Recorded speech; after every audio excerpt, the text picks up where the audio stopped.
Umawit sa Panginoon. Amen ba? Amen. Amen? Kahit na mali-mali ang lyrics ni Sister Rowena. Pastor. Ikaw mamali. Pastor. Amen. Anyway, darating panahon, yung pag-worship natin, the way we worship, we will be worshiping with angels and with all the saints. And yun ang pinakamagandang time ng pag-worship. Pero ngayon pa lamang, let us continue to enjoy worshiping the Lord. Amen? Amen. Hallelujah. So, let's go to the Word, and again, I'd like to invite brothers and sisters to join us in listening to the message of God. Amen? Gusto niyo bang mapakinggan ang salita ng Panginoon? This is our food. Sabi niya, man shall not live by bread alone, but by every word that proceeds out of the mouth of God. So dapat dito tayo nabubuhay. Sa pakikinig, pagtanggap ng salita ng Diyos, let it be our daily bread. Daily bread. So hindi lang every Sunday kayo kakain, every day. Let us enjoy the daily bread of the Lord Jesus Christ. The anointed word of Christ. Sabi niya, because faith comes by hearing, and hearing by the word of God. Amen? Amen. Amen. Hallelujah. Napansin niyo siguro, sa panahon natin ngayon, talagang grabe ang kaguluhan sa mundong ito. Amen ba? Napapansin niyo ba yun? Na ang atake ng kaaway, pag sinabi natin kaaway, hindi ibang tao, hindi ibang relihiyon, ang kaaway talaga nating lahat ay ang diablo, ang demonyo. At ang sabi niya sa Book of Revelation, nagda-double time na siya. The enemy is working double time. Why? Ang sabi niya doon, because he knows that his time is near. Ano yung time na yun? The time of his judgment. Kaya kapag inaatake tayo ng kalaban, dahil hindi naman kaila sa bawat isa na walang perpekto sa atin. Nagkakasala tayo, pero hindi sinasadyang pagkakasala.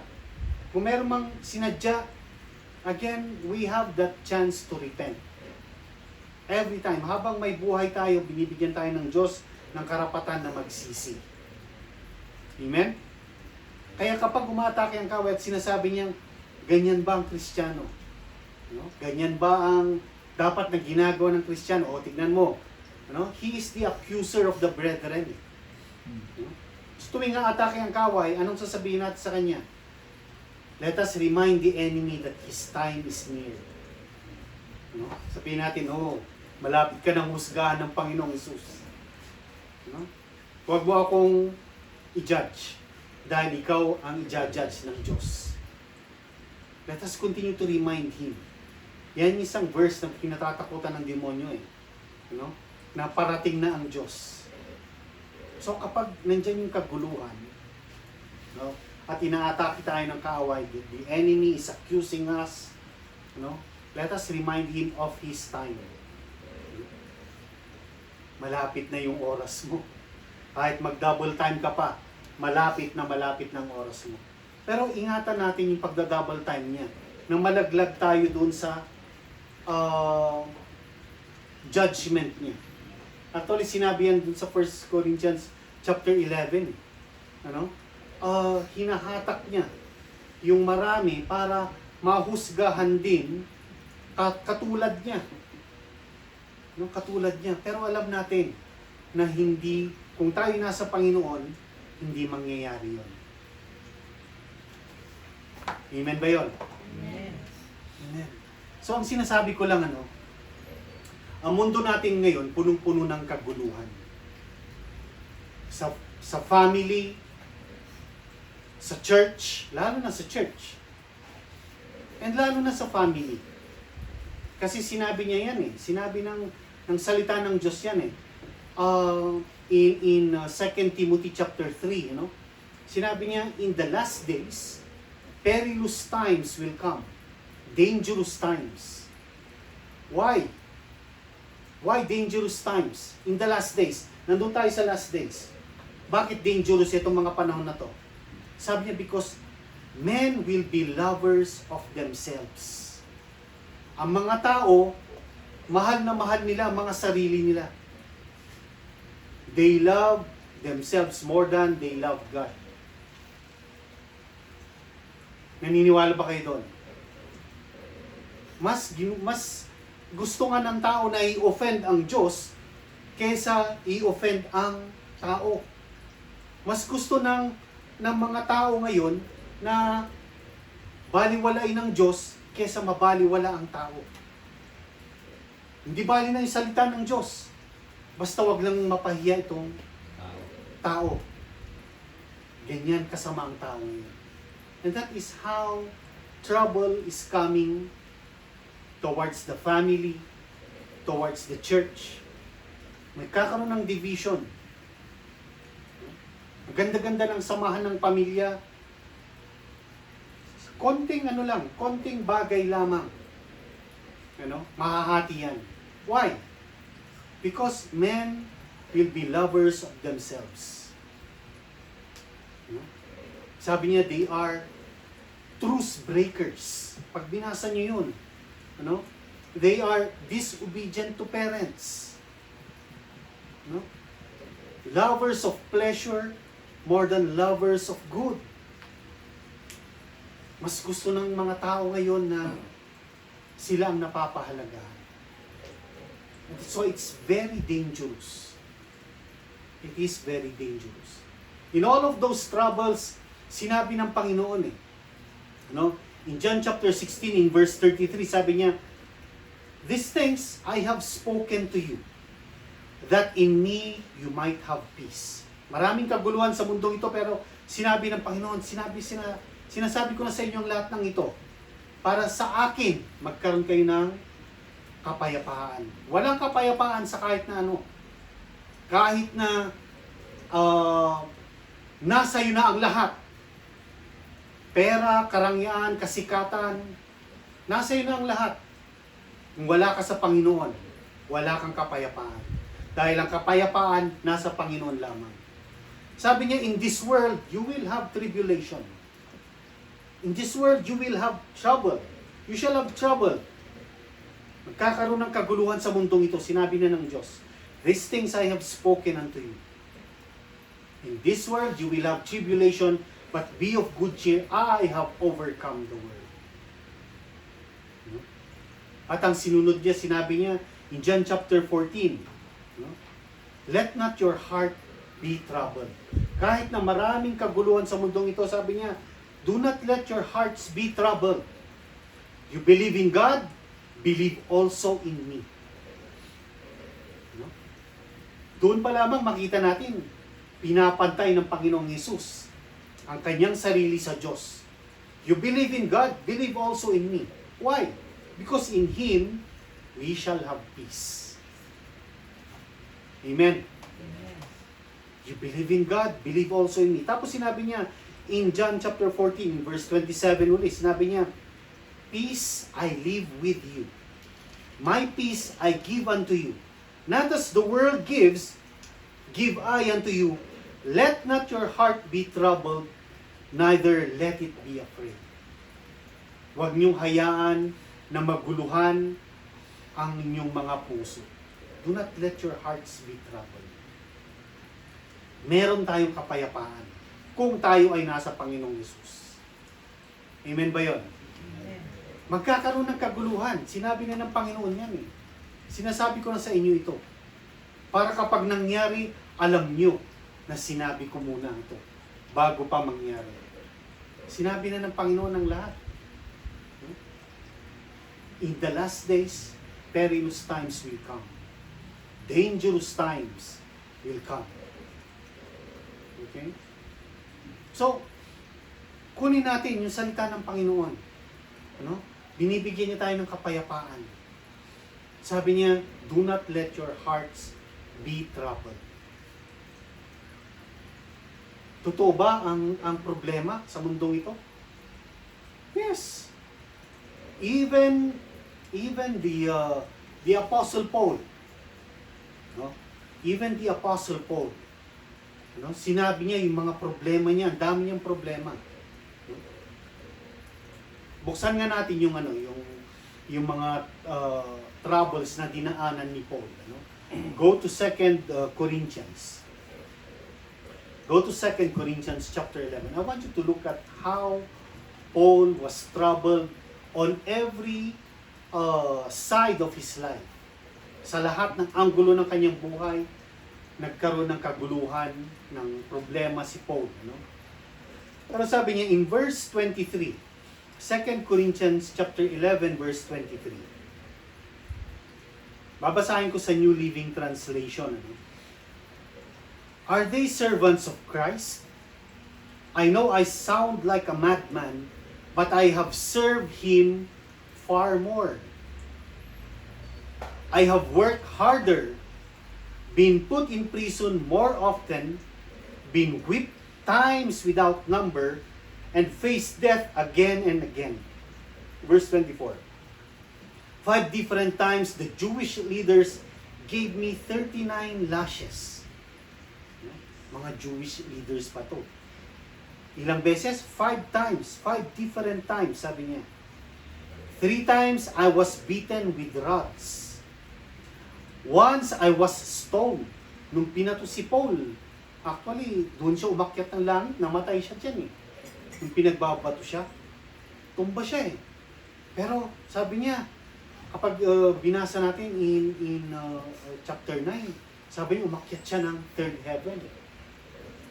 Once I was stoned, sabi niya. 3 times I was shipwrecked. Once I spent a whole night and day adrift at sea. Ito, kinento niya ito in the last chapter of Acts. No? Kung paanong yung sinasakyan yung barko talagang nasira ng bagyo dahil hindi siya pinakinggan. No? Sufferings lahat, problema lahat ito na dinanas ni Paul. Verse 26, I have traveled on many long journeys. I have faced danger from rivers and from robbers. I have faced danger or peril, sabi niya sa King James. No? I have faced danger from my own people, the Jews as well as from the Gentiles. Dinanas din ni Paul doon sa mga sarili niyang mga Jew, sa mga kapwa niya. Nagkaroon siya ng peril, sabi niya, papatayin siya, pinagbabato nga siya eh. Sino mga bumato sa kanya? Mga Jew, mga tao, mga ka-nation niya. No? And even yung mga Gentiles, sabi niya, I have faced danger in cities, in the deserts, and on the seas. I have faced danger from men who claim to be believers. No? Even in the church, nakaranas siya ng danger. No? Nakita nyo, even before, pumapasok ng kaaway sa church even believers, sabi niya, naranasan, napakasakit yun kapag yung mga kamag-anak natin, kapananampalataya natin, yun pa ang mananakit sa'yo, masakit yun. Masakit yun. Ramdam na ramdam mo yun. Naranasan din ni Paul yun. Verse 27, I have worked hard and long, enduring many sleepless nights. I have been hungry and thirsty, and have often gone without food. I have shivered in the cold, without enough clothing to keep me warm. Then besides all this, I have the daily burden of my concern for all the churches. No, yung lahat ng mga churches, mga Christian churches, nandun yung burden niya. Sabi niya, 29, who is weak without my feeling that weakness? Kapag mayroong mahina dun sa church, nararamdaman ko rin yun. Sabi niya. Nararamdaman niyo ba kapag merong sakit dun sa church? Kapag may nasasaktan sa church? Si Paul, nararamdaman niya yun, sabi niya. Kapag may mahina sa church, nararamdaman ko yun. Who is led astray and I do not burn with anger? Kapag may nalalayo sa church, sabi niya, nagagalit din ako. Kapag may nagkakamali, nagagalit din ako. Verse 30, if I must boast, I would rather boast about the things that show how weak I am. God, the Father of our Lord Jesus, who is worthy of eternal praise, knows I am not lying. When I was in Damascus, the governor under King Aretas kept guards at the city gates to catch me. I had to be lowered in a basket through a window in the city wall to escape him. So, even si Paul na sa tingin natin sinabi niya dyan ako ang sa lahat ng mga apostles, ako ang nagtrabaho ng pinakamarami. I work harder. No? Mas marami akong ginawa. Actually, yun ang claim ni Paul, which is true. Pero kahit na siya yung maraming nagawa, no? Halos nga kalahati ng New Testament sa kanya no? Sa kanya siya nagsulat nun. And yet, dumanas siya ng napakaraming problema. Ibig sabihin nun, actually, claim din ni Paul in Philippians chapter 3, sabi niya, hindi pa ako perfecto. Hindi pa ako perfecto. Kaya dumanas din siya ng problema. So, walang exempted sa trouble. In this world, you will have trouble. Sinabi ng Panginoong Jesus. In this world, you will have tribulation. Ano ang consolation natin doon? Ano yung kagalakan natin na magkakaroon ng problema? Kasi ang karamihan ng mga tao, kapag may problema na, akala nila sila lang ang may ganong klaseng problema. Bakit ako lang ang dumadanas nito? Hindi. Nakita niyo si Paul na sasabihin natin, napakalapit niya sa Diyos dahil ang daming revelation ng Diyos sa kanya. And yet, he suffered a lot of trouble. So how much more tayo? Tayo, ganun ba tayo katulad ni Paul, lumalapit sa Diyos? Si Paul, talagang kapag binasa niyo ang buhay niya, araw-araw yan, mula nung ma-convert yan. Araw-araw lumalapit sa Diyos yan. And yet, he suffered. Sinabi ng Panginoon sa kanya nung ma-convert si Paul, anong sabi sa kanya? Sinabi niya kay Ananias, puntahan mo si Paul, si Saul. No? Sabi niya, dahil ipapakita ko sa kanya kung paano siya magsasuffer sa pangalan ko. Kalooban ba ng Diyos na mag-suffer siya? In the name of the Lord Jesus Christ. Sinabi niya in 1 Timothy. No? Sinabi rin ni Paul yun. It is appointed unto us, not just to believe on the Lord Jesus Christ, but also to suffer. But also to suffer. Meron din tayong pagdadaanan na ganyan.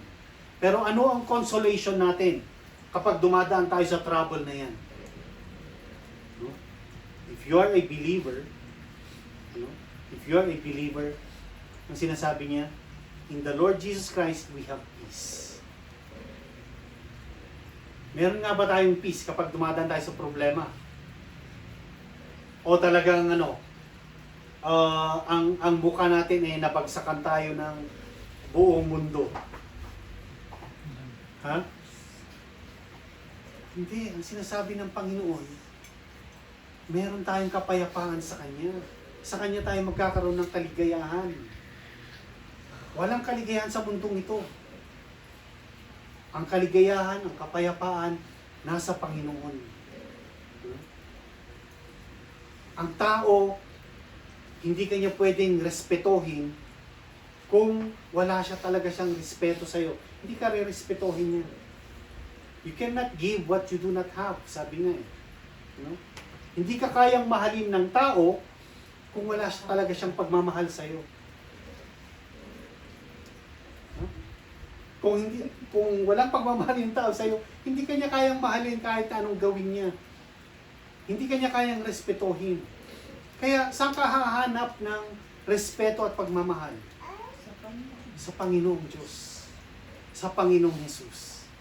Doon lamang tayo magkakaroon ng kapayapaan. Gusto kong buksan ninyo, ito yung talata natin doon sa mensahe ngayon. Romans chapter 8. In all of the troubles that we are encountering, what is the benefit? What is the thing that we could confess? In verse 31, Romans chapter 8, verse 31. What shall we then say to these things? If God be for us, who can be against us? Anong sinasabi dito? Sinasabi ni Paul. Si Paul din nagsulat nito. Actually, kapag binasa niyo yung Romans chapter 8, ito yung pinakamagandang chapter sa buong New Testament. Kung maintindihan niyo. Sinasabi dito ni Paul, God is for us. Sabihin nga natin yun, God is for us. And if God is for us, who can be against us? Sino ang pwedeng kumontra sa atin? Sino ang lalaban sa atin if God is for us?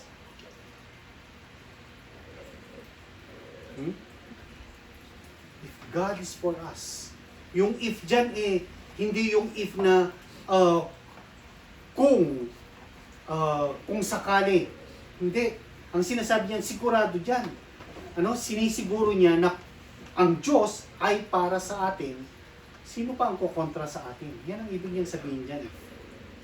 What shall we say to these things? Ano yung mga bagay na yun? What are these things na sinasabi ni Paul dyan? What are these things? Ano yung sinasabi niya mga bagay na anong masasabi natin sa lahat ng mga bagay nito? Yung mga verses up before that. Actually, from verse 1 pa lamang, sinasabi niya, ano yung verse 1? Romans chapter 8, verse 1.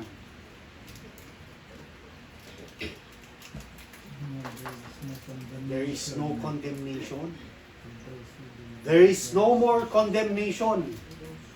Kasama yan doon sa mga sinasabi niyan, what shall we say about these things?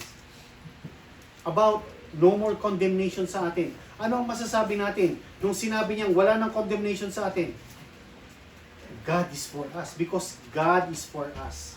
That's why there is no more condemnation. Actually, sinabi niya rin dyan that God has given us His Holy Spirit. Ano ang masasabi natin na binigay ng Diyos sa atin ang banal na Espiritu? Because God is for us. That's why He has given us the Holy Spirit. Sinabi rin dyan that God is working all things to work for us. Bakit? Why? Why is God working for us? Working all things for our good. Why? Ano ang sagot doon? Because God is for us. What shall we say about these things? Because God is for us. Amen? He has, pag binasa nyo dyan niya rin sinabi that He has finished everything for us already. Tinapos na ng Panginoon. Kaya nga sabi ko, napakaganda ng Romans chapter 8 kasi nandyan na yung finished work ng Panginoon. Yung grace ng Panginoon, dyan ninyo maiintindihan. Bakit niya sinabing tapos na ang lahat? Bakit niya ginawa ang lahat para sa atin? Because He is for us. He is not against us. Amen ba yun? So pwedeng i-claim ito ng kahit na sinong Kristiyano. Amen? Oh, God is for us. Sasabihin natin, God is for us. Sinasabi rin, halimbawa, meron na kumakalaban sa atin. Sinasabi rin nila yun, God is for us. Tayo ang mananalo. Sinasabi rin nila yun. God is for us. Yes. God is for us. If God is for us, who can be against us? So, pwede rin gamitin yan ng ibang tao. Hindi, God is for us eh. Tayong mananalo sa kasong ito. Yan ang sasabihin din ng iba. Paano natin malalaman if God is really for us? Sabi niya in verse 1, there is therefore now no condemnation to them, what? To them who walk, in Christ Jesus. who belong to Christ Jesus. Verse 2, For the law.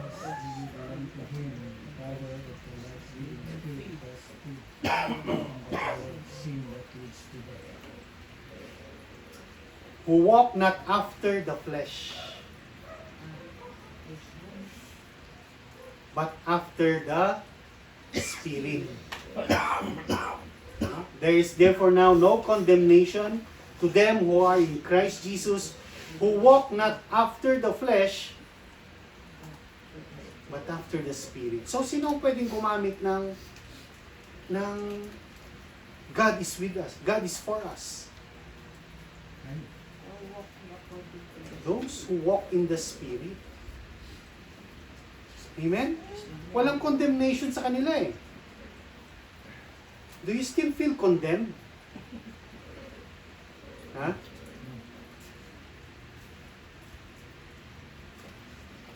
Isipin niyo na maigi. Do we condemn ourselves? Actually, pag binasa niyo yung Romans chapter 8 verse 31, ano? If God is for us, who can be against us? Verse 32, anong sinasabi niya? Who is he that condemns? The devil is the one who's condemning. Pero ang Diyos, hindi niya tayo kino-condemn. If we are in Christ Jesus, walking not after the flesh, but after the Spirit. Amen? Naintindihan niyo ba ibig sabihin nun? Do you understand what it means to walk after the Spirit and not after the flesh? Ha? Tulad ng sinabi ko kanina, mas gusto ng tao na wag sundin ng Diyos basta masunod lamang natin yung gusto ng tao. Isipin natin na maigi. Is that after the Spirit or is that after the flesh? That is after the flesh. So, anong sinasabi niya? That God is for us. Gusto kong basahin natin. What shall we say about these things? Ano? Sabi niya in verse 29. Go to verse 29. Romans chapter 8 verse 29. For whom He did foreknow, He also did predestinate to be conformed to the image of His Son, that He might be the firstborn among many brethren. Moreover, whom He did predestinate, them He also called, and whom He called, them He also justified, and whom He justified, them He also glorified. Yan ang isang ibig sabihin na God is for us. He is watching over us. Iniingatan niya tayo. Binabantayan niya tayo. You know? Sabi niya, whom He did foreknow. Meron siyang wisdom eh. May foreknowledge ang Panginoon. Kilala niya ang bawat isa sa atin. Naintindihan niyo ba ako dito?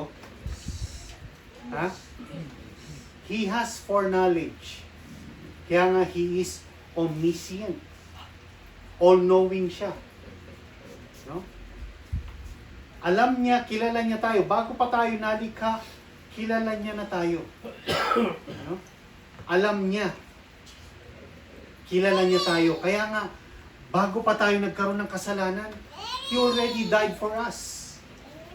He hung on the cross for us. Pinatawad niya na mga kasalanan natin. Amen ba yun? Amen.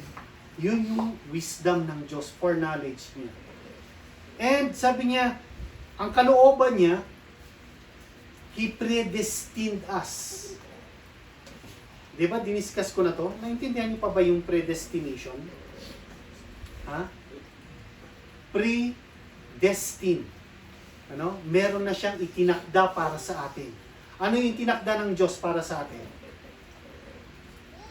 Read the verse. To be conformed To be conformed to the image to the image of the Lord Jesus Christ. So, ang kalooban ng Diyos, ang will ng Diyos para sa atin, is that we become more and more like Jesus Christ. Not walking after the flesh. Not walking after the ways of man. You know? Nag-uusap kami ni Rowena.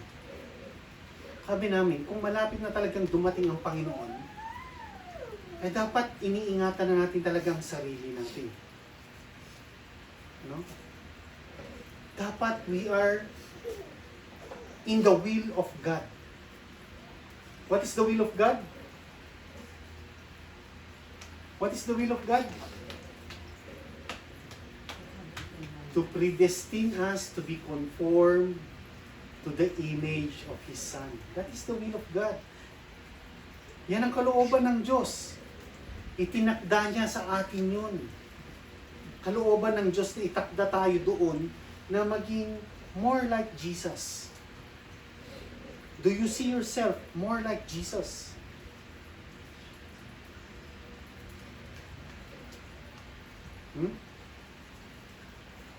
Are we more on the spiritual side or more on the flesh. carnal side, the worldly side, the flesh side? Ha? Saan tayo nakalagay?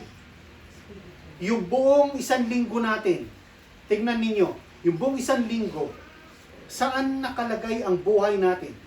Cellphone. Sa cellphone.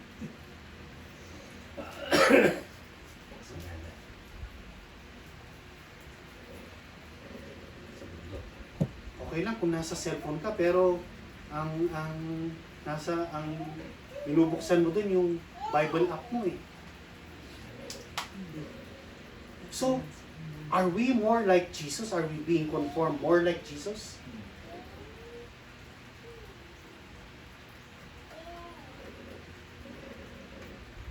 Sabi ko sa kapatid ko,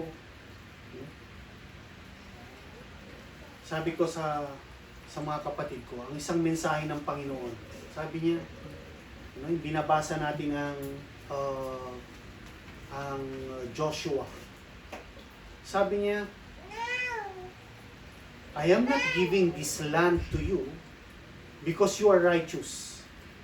I am giving this land to you because of the wickedness of the people living there.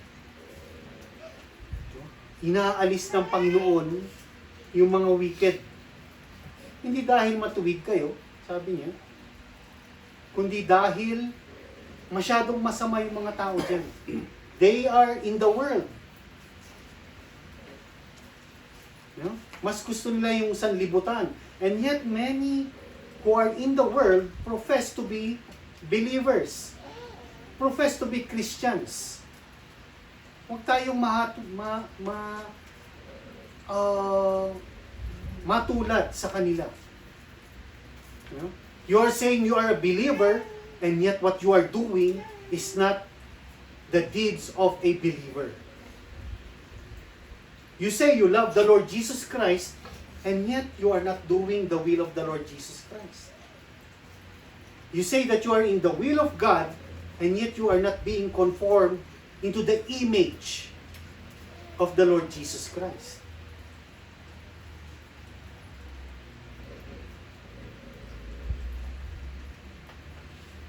Kaya sabi ko sa kapatid ko, tanggalin nyo na ang inom. Hindi sa Panginoon yan. Ano? Preach ko noon sa inyo, huwag kayong inom. O, pwede kayong inom pero huwag kayong maglalasing. Which is true. Pero kapag uminom ba kayo, hindi kayo nalalasing? Nalalasing kayo. Kaya sabi ko sa kapatid ko, tanggalin nyo na sa sistema nyo yan. Because that is not part of the system of the Lord Jesus Christ. Tanggalin nyo yung paninigarilyo. Hindi kabanalan sa Diyos yan. And yet, hindi ko sinasabing dahil umiinom kayo, dahil naninigarilyo kayo, hindi kayo ligtas. I do not know that. Only you and God knows that. Pero, ang sinasabi ko lang sa inyo ngayon, wala sa sistema ng Diyos, wala sa imahe ng Panginoong Hesus, ang paglalasing, ang paninigarilyo, ang pambababae, ang pagsusugal, ang bisyo ng mundong ito, wala doon. So are we in the will of God? That we can say, God is for us. If God is for us, who can be against us? Pwede mong gamitin yan if you are being conformed into the image of the Son. If you are not condemned already because you are in the Lord Jesus Christ. Amen ba yun? Ha? Amen ba yun? Pahina ng pahina ang amen. Ano? Because we are in the world. Napakasarap ng nasa mundo. Pero paano yan? Ay ang mundo, sabi niya, lilipas. Heaven and earth will pass away. But my words will not pass away. Whom He did predestinate, He also called. Yan yung way ng Panginoon. First, His wisdom, He foreknew us. Kinilala niya tayo. Second, ang kalooban niya, He predestined us. Third, ang kanyang ways is He called us. Actually, lahat ng bagay sa mundong ito, tinawag niya eh. He called into existence. Tinawag niya into existence. Lahat. And He called us. Where did God call us? He called us to be His servant. He called us to be saved. He called us to be created. He called us to be saved. And He called us to serve. Yun yung tatlong bagay na tinawag tayo ng Panginoon. Tinawag niya tayong malikha, tinawag niya tayong maligtas, at tinawag niya tayong maglingkod. Kung ligtas ka, maglingkod ka sa Panginoon. Ipaglingkod mo ang inyong buhay sa Panginoon. You serve God with your life. Yun ang sermon. That is the sermon. That is the message of God. Serve God because He has called you to serve Him. Can I hear an amen? Amen.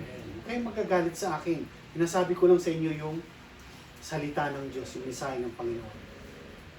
And whom He called, He justified. Ilagay nyo yung mata ninyo sa salita ng Panginoon. Read the verse. You know? He foreknew, He predestined, He called, and He justified. Yan yung finish work niya on the cross. Kaya nga sabi ko, I am not condemning. We are not to condemn. Ang nagko-condemn lamang yung demonyo. Demonyo nagko-condemn. I am not condemning because God made a way for our sin already. Yung kasalanan natin, ginawa na ng Diyos ng paraan yan. Ano yung paraan ng Diyos? Sa Panginoong Hesukristo. The finished work, He justified.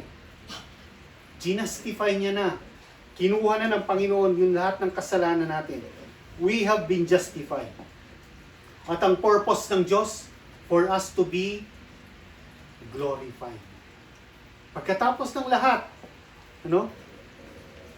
kinilala niya tayo, He foreknew us, He predestined us to be conformed to the image of His Son, then He called us, and He justified us.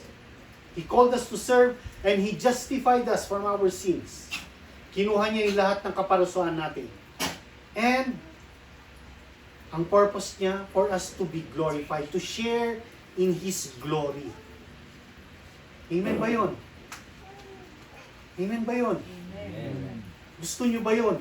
Amen. Gusto ba natin? Yes, gusto natin yun. Na dating ang panahon, we will share in the glory of the Lord God, the Lord Jesus Christ. As sons and daughters of God.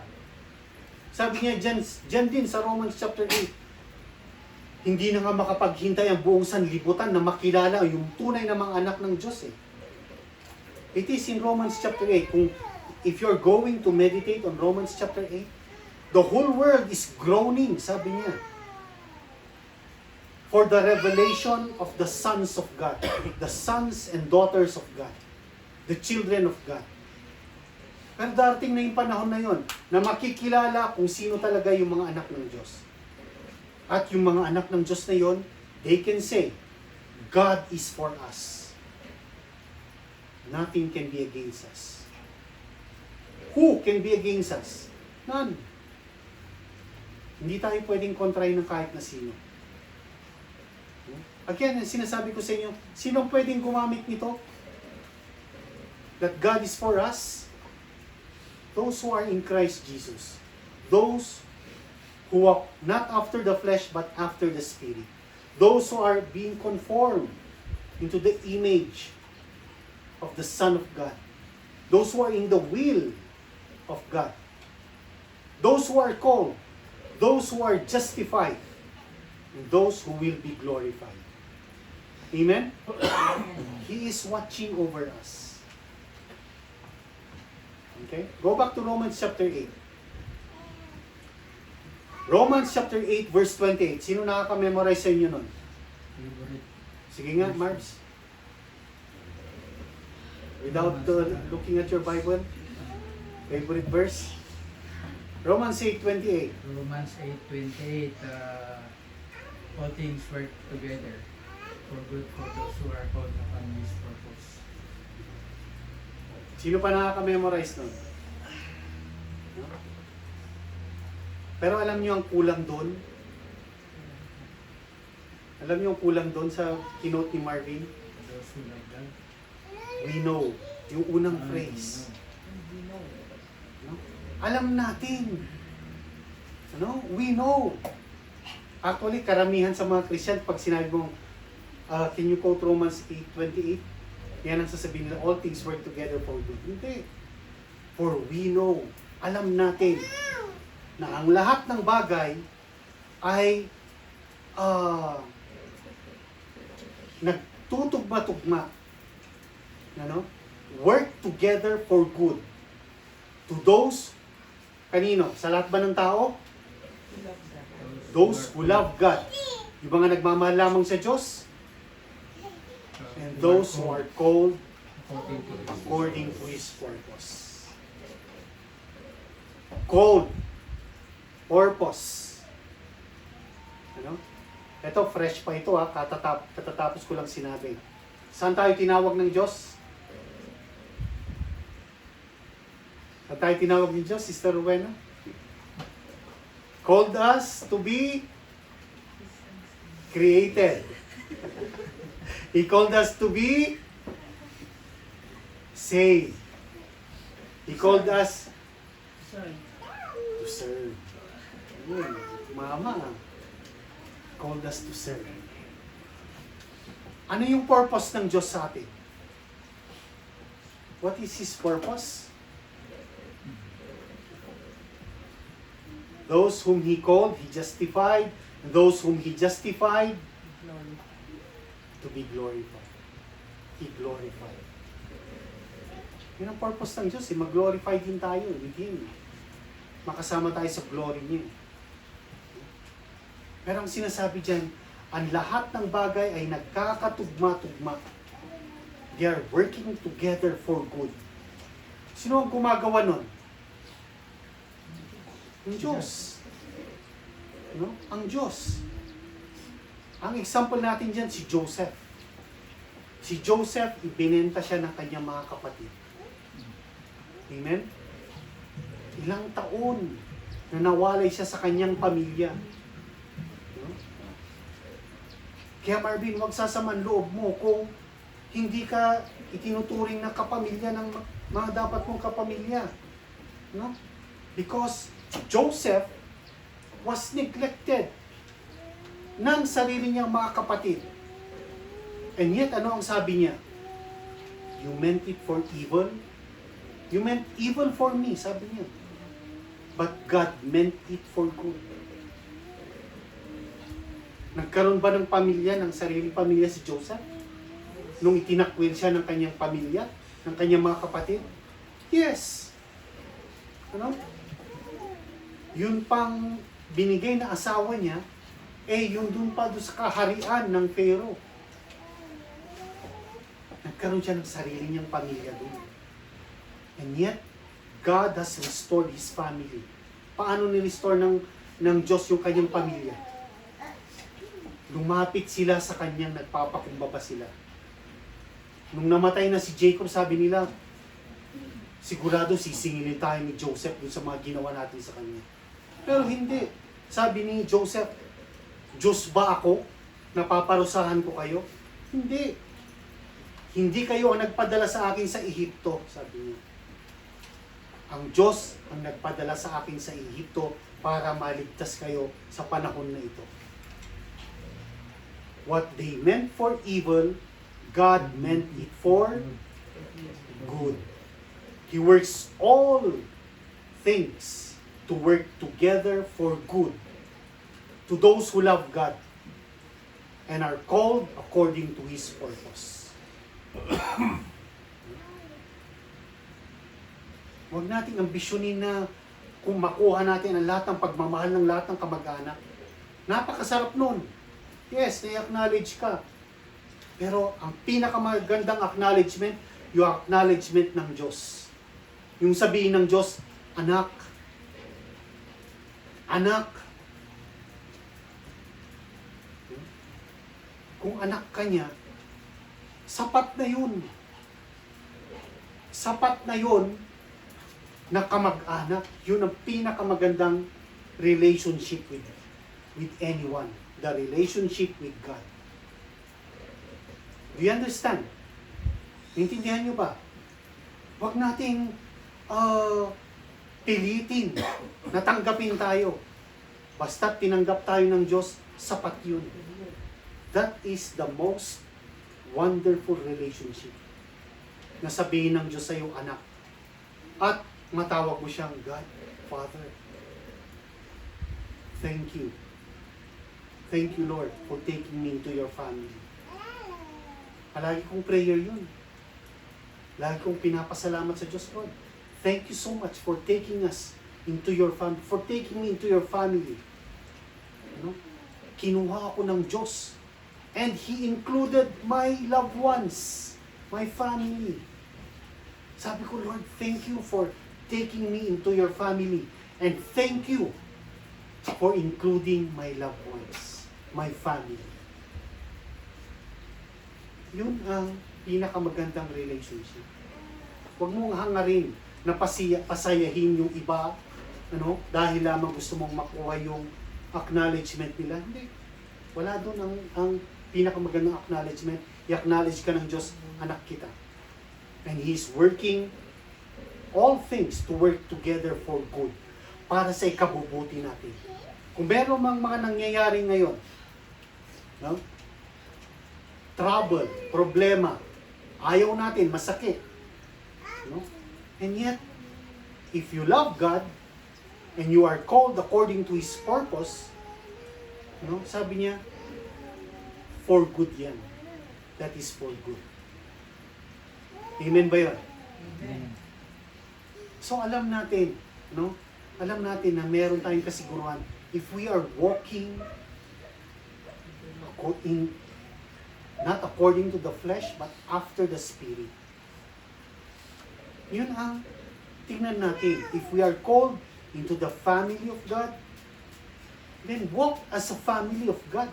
Not walk as the family of the devil. Pilitin natin ayusin yung mga hindi gusto ng Diyos. Huwag tayo maging man pleaser. Maging God pleaser tayo. Amen ba? Amen. Ano? Sabi ni Jesus, God has not left me alone because I always do the things that pleases Him. God is for me, sabi ni Jesus. God is for me. Why? Because I always do the things that pleases Him.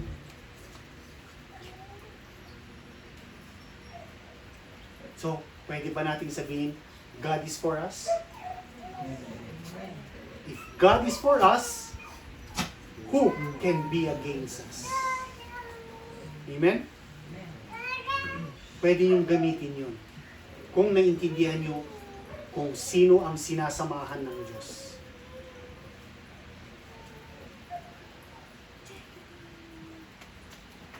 Can we say now that God is for us? Kung hindi pa, no? Kahit yung mga nanonood sa atin, if you have not entrusted your life to the Lord Jesus Christ yet, the very first thing, the most important thing that you have to do is to come to the Lord Jesus Christ. Sabi ng Panginoong Jesus, come unto me. Kung pagod ka na sa problema ng mundong ito, come unto me. Those who are weary and heavily laden. Kung malungkot ang buhay mo, lumapit ka sa Kanya. Kung punong-puno ng problema ang buhay mo, lumapit ka sa Kanya, kapatid. Brothers and sisters, the Lord Jesus Christ is calling. Come unto me, all ye who are weary and heavily laden, and I will give you rest. Amen? Again, I believe that the Lord has spoken into your hearts. And I believe this is what the Lord Jesus wants us to learn ngayong malapit na ang panahon. You know? Sabi niya, do not forsake to assemble together. Huwag yung kakaligtaan na magtipon-tipon kayo. And to exhort one another daily. Exhort one another daily. Especially as you see the day approaching. Malapit na nga ba dumating ang Panginoon? With all the troubles in the world na nakikita natin, yes. And amen. Malapit nang dumating ang Panginoon. And the Spirit and the bride says, come. Come, Lord Jesus. Sabihin natin, come, Lord Jesus. Come, Lord Jesus. Yan ang gusto natin mangyari, dumating ng Panginoon.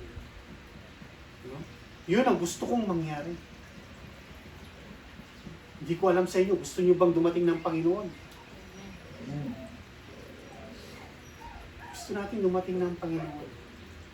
No? So again, the Spirit and the bride says, come. Yun ang gusto natin. The bride. Who is the bride of Jesus? The church. The church is saying, come. And yet the Spirit of God in us is also saying, come, Lord Jesus. Yan ang kalooban ng Diyos. I want you all to bow down your heads and let's thank the Lord. Hallelujah. Hallelujah, Lord Jesus. Hallelujah, Lord God, our Father. Thank you. Thank you, Lord, for your word today. Thank you for speaking in our midst. Thank you, Lord, for showing us these things, that you are not against us, that you are for us. And if you are for us, who can be against us? Who can separate us from the love of God? God who did not withhold His only begotten Son, but spared His only Son, how much more will He not give us, together with His Son, the things that we need? ibinigay ng Diyos yung pinakamahalaga sa kanyang buhay, paano hindi niya ibibigay ang lahat sa atin? Ang maliliit na bagay.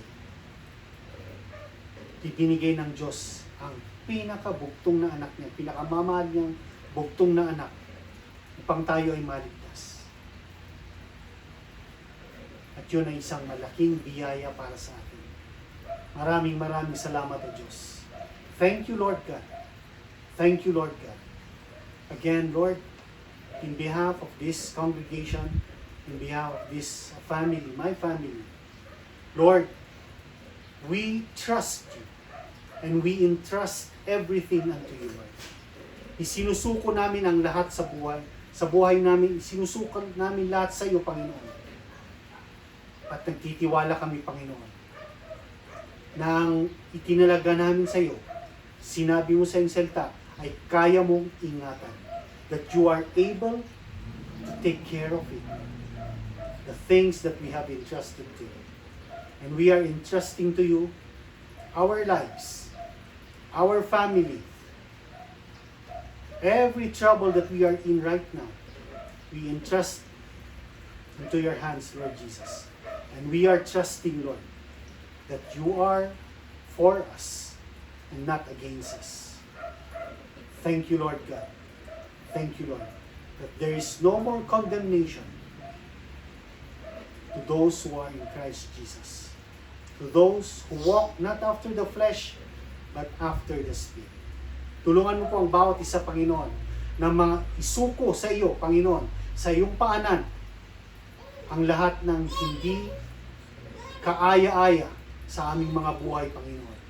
Maisuko namin ito, Panginoon. Tulungan mo po kami na maitalaga namin ang buhay namin ayon sa iyong salita, ayon sa iyong kalooban. Maging katulad ka namin, Panginoon Jesus. Matulad kami sa iyo, Panginoon, na nasa mundo, ngunit hindi nagkasala.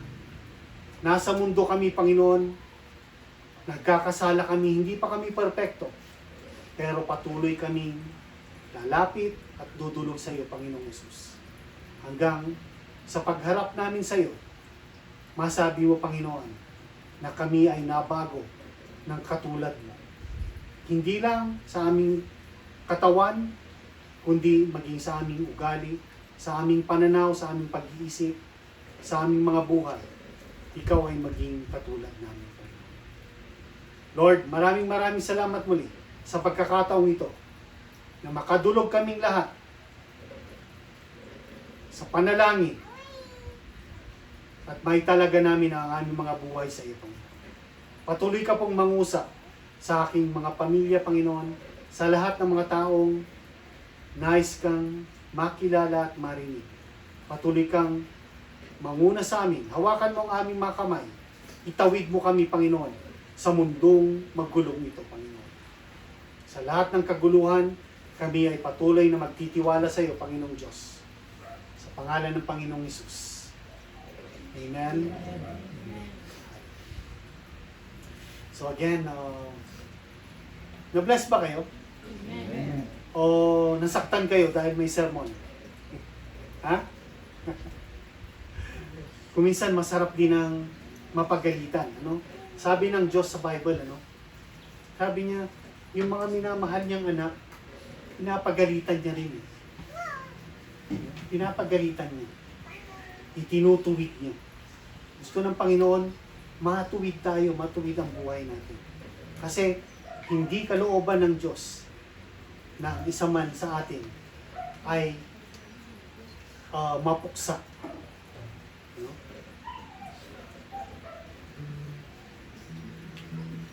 Na ang isa man sa atin, ano?